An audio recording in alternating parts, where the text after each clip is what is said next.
السلام علیکم ناظرین، آپ دیکھ رہے ہیں سرعام CID نیوز اور میں ہوں فرا شاہد۔ خبر شامل کرتے ہیں بلوچستان سے، جہاں میں رپورٹ کر رہے ہیں محمد ملشا۔ ان کا کہنا ہے طلبہ ایجوکیشن الائنس کا بلوچستان یونیورسٹی کے وائس چانسلر کے خلاف احتجاجی مظاہرہ۔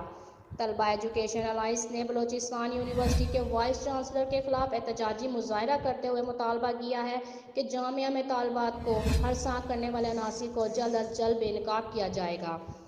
بلوچستان یونیورسٹی کے مختلف تنظیموں پر مشتمل طلبہ ایجوکیشن الائنس نے طالبات کی خفیہ ویڈیوز بنا کر انہیں بلیک میل کرنے کے معاملے پر کوئٹہ پریس کلب پر احتجاجی مظاہرہ کیا۔ مظاہرین نے وائس چانسلر کے غیر ذمہ دارانہ رویے اور عملے کی لاپرواہی پر شدید نعرے بازی کی۔ مظاہرین کا کہنا تھا کہ طالبات کو ہراساں کرنے کے گھناؤنے عمل میں ملوث عناصر کو جلد از جلد بے نقاب کرنے، قانون کے مطابق قرار واقع سزا دی جائے اور طالبات کو جامعہ میں تحفظ فراہم کر کے ان کے لیے سازگار ماحول بنایا جائے۔ مزید جاننے کے لیے دیکھتے رہیے